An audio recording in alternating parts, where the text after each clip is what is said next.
Hey everybody, welcome back to the channel. Today I'm going to show you guys my Dubia roach collection. Go through and clean out the colony, sift out all the babies. So this is my colony here. It's a pretty good size.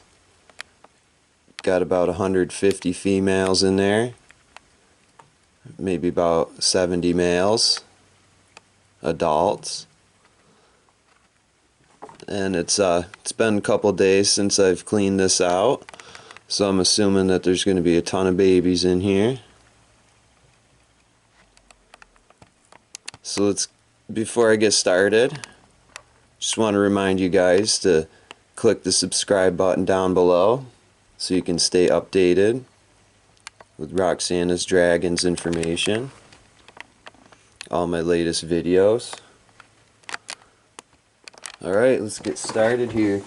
So I'm going to first just go through and clean everything out, show you guys how I do that, and then I'll reset it up, and then it'll be like a double video. You can see how to set up a roach colony and how to sift your babies out. So first things first, I'm going to start the sifting process. I've got my bucket here. It's a 5-gallon bucket with all these, I think they're 3/8 inch holes. Got drilled in the bottom there. Then I got my little handy Sterilite tote that the bucket just so happens to fit in, but it leaves a little space on the bottom there. That way the babies will have room to fall through.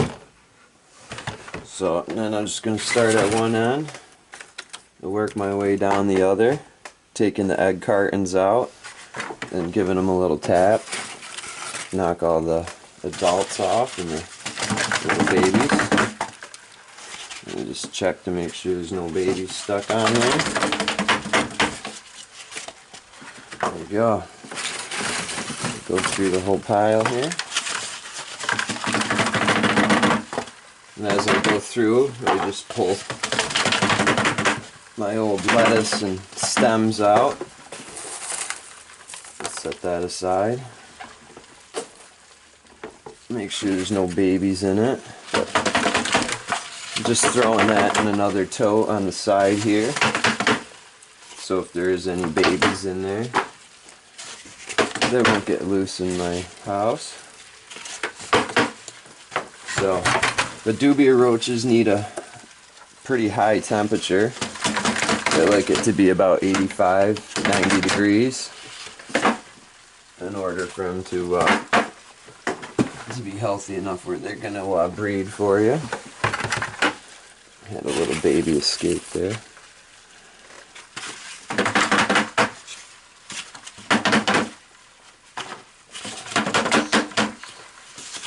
About halfway through now. So I'm going to take out their water dish here. Knock some of these babies off at first.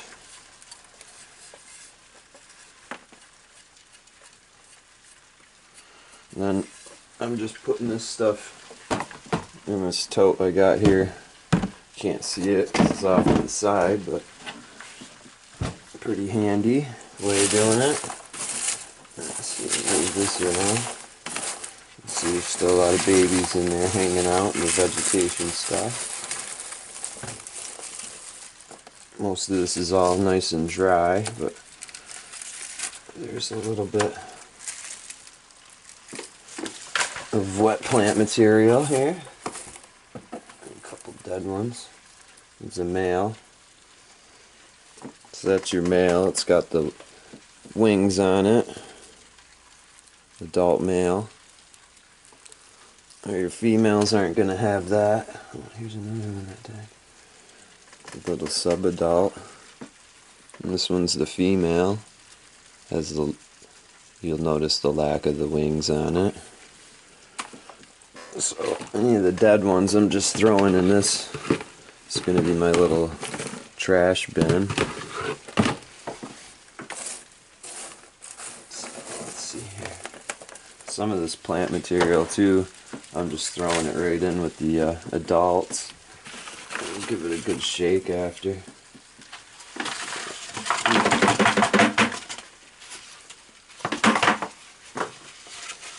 When you stir it up a little bit, the babies will run for the bottom. And they'll sift themselves out. I'll go through the holes. I'm leaving all my adults behind.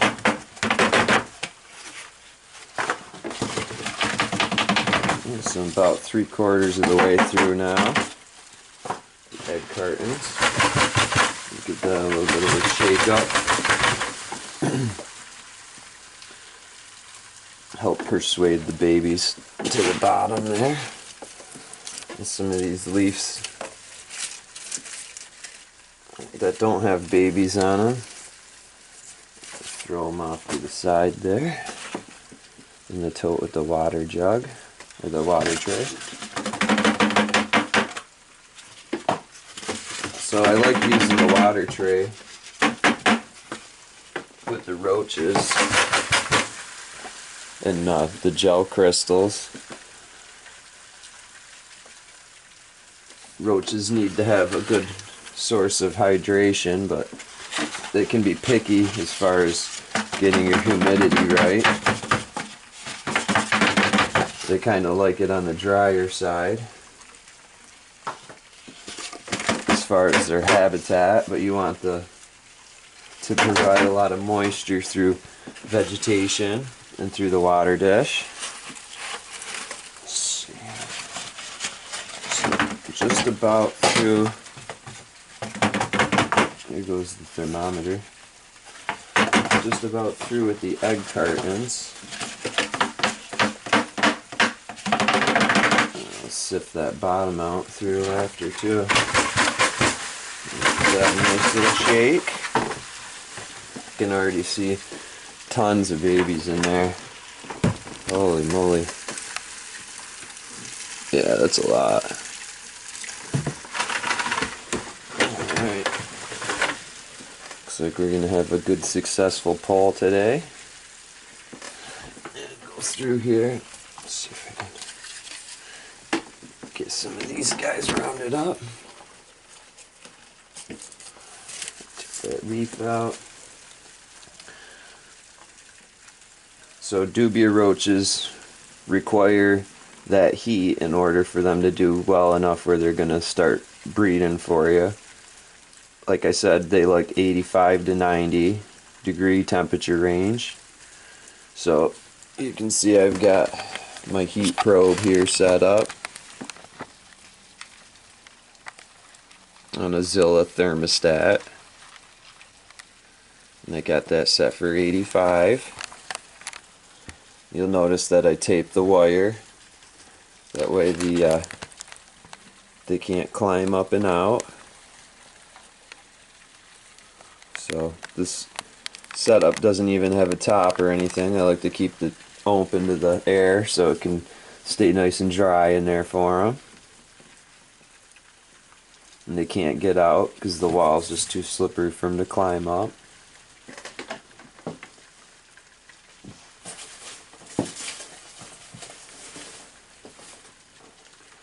So now I'm going to take the adults that I've sifted out here. It's starting to get pretty full in this bucket.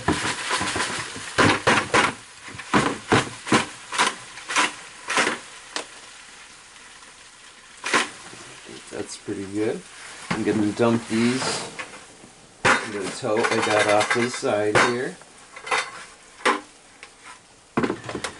And I'm going to take this out. Sorry about that noise. Dump everybody into the bottom here. Oh, did I lose you guys? Sorry about that. Bumped the camera. And we're just going to go right in to the sifter with everybody.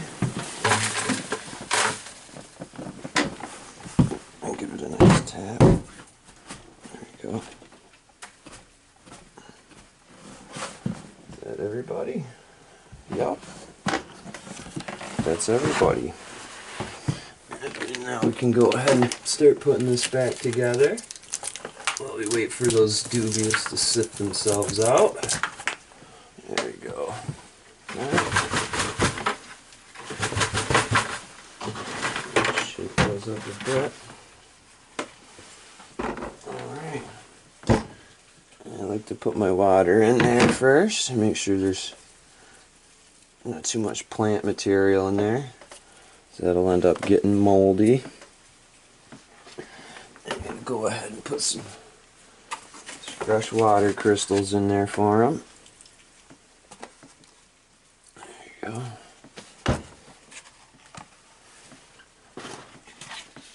And then when I got these egg crates, they were a little bit too big. So I just took a stack over to the bandsaw and I split them right there. That way I'd have a smaller size and a more medium size.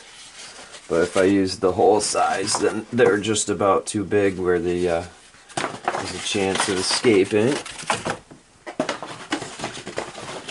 I wanted to reduce that possibility as much as possible. So I'm just putting these in back to back. I like to stick the bigger ones all in a line like that.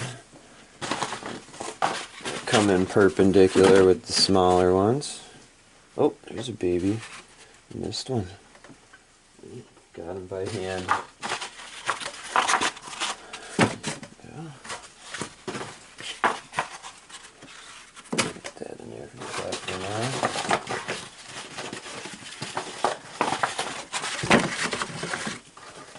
So this colony's been going for maybe about 2 months now. Actually, probably more like 3 months now. The first adults went in there. Okay. Now, I'll try to leave a little space for my food tray. So now dubia roaches like a high protein diet. So I get this from AB Dragons. They're a good source of feeder supply. And it's just a high protein diet. Sprinkle it in there. Or you can sprinkle it in these little deli cups. That keeps your enclosure a little bit cleaner. I'll top this off for them. That in there for them. And I like to do also another tray that I'll usually fill with veggies, and there's some of that protein chow in here. So, and it's kind of dry right now, so we'll make sure to put some fresh stuff in there for them. Actually got some stuff already. There's an apple. Like that. We've been really doing a number on this cucumber. I'm going to put that in there for him too. And then, let's see. I think we've given that enough time to let the babies sift through. Got one more crate here. Just got to dump the babies, or the adults back in. Do that off to the side here, so I don't get the plant material in the water dish. Just make sure it's out of the way a little bit. Oh, there we go. There. I like keeping some of the dry stems in there too from the kale that I feed my big lizards. Just throw all the stems in there, and when they dry out, I even keep them in there too, because they kind of keep it dry in there. They, just like the egg crates, they absorb a little of the excess humidity and moisture. Yeah, I think that's looking pretty good. I'm gonna go in with take some of this vegetation and roaches on it. Just kind of spread it out a little bit.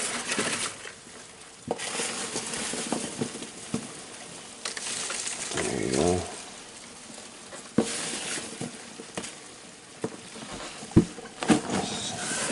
So there's all the adults.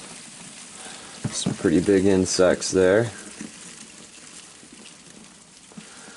About the size of a 1 or 2 week old baby dragon.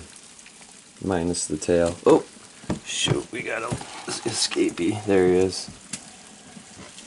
Almost got away. So now we're going to populate the enclosure here. There. Everybody's all set up. Sifted out. Now it's just a majority of adults in there. And this is what we sifted out for babies today. That's a pile right there, babies.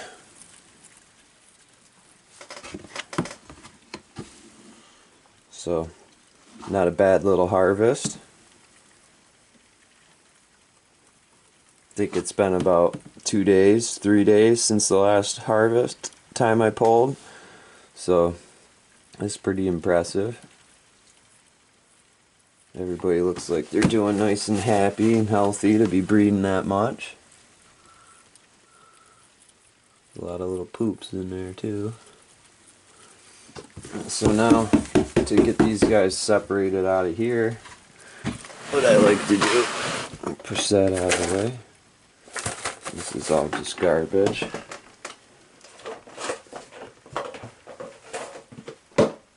So how I go about getting these guys separated is just like to set something up like this. And then just let them all walk in.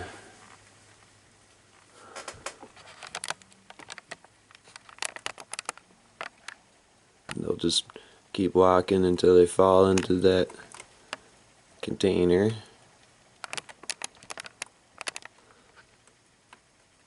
Maybe even do a little persuade in there.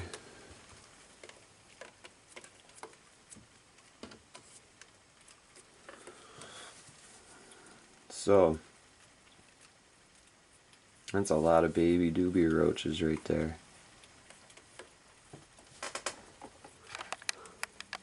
It's like Rocco came out to see what was going on.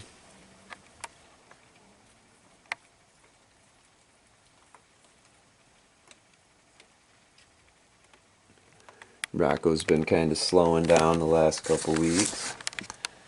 He's getting ready to do some brumating. So that'll be another future video. I'll talk to you guys about brumations. You won't have to worry about it yourselves probably for a little bit. Usually won't happen until they're already a year old. So Rocco's going to be going into his first winter as a 1-year-old. So, talk a little bit about brumation and show you guys my animals as they're brumating. And back to the video at hand here. It looks like everybody's sifting out pretty good. Probably take them a couple more minutes, but probably even do a little persuasion back here. Get a bunch of those guys out. Yep. Oh, I got one crawling on me. Oh, God. Ah! Cut the video! Oh, I got him. It's always a weird feeling when a cockroach is climbing up you. You get used to them though after a while. First I'd get the heebie-jeebies pretty good looking at the big adult cockroaches, but now they don't really bother me too bad. So that's pretty much it, guys. Big things with the dubias are you got to make sure you got the heat in there. If their humidity's another big one. If your humidity's wrong, if it's too high, say, then the dubias aren't going to be giving birth to very many babies. They're going to be dropping their little oocyte, or however you pronounce that, little ovum, unfertilized ovum. So, or I guess they're fertilized ovum. They won't be able to breed properly if your humidity's off. So if you're not seeing a lot of babies and you have adult females, you're going to want to check your humidity levels. Maybe try to dry things out a little bit better. So the other thing too is when you first move a colony or make big changes, then sometimes your production's going to slow down. So you want to account for that and adjust as needed. So maybe you want to start your colony a little bit before you actually need the babies, just in case. So, and that's probably about it. You give them water, the water crystals, or fresh vegetation every day, and they could get their water through that. And also they like a high protein diet. If you don't want to invest in something like actual roach chow, then you could always just crush up some dog food or cat food along with your fresh vegetables. So, and the heat source.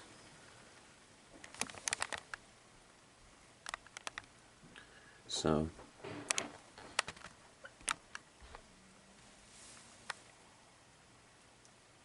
that's about it, everybody. Thanks for watching. Hope you guys enjoyed the video. And don't forget to subscribe and like, comment, and we will see you soon. Bye.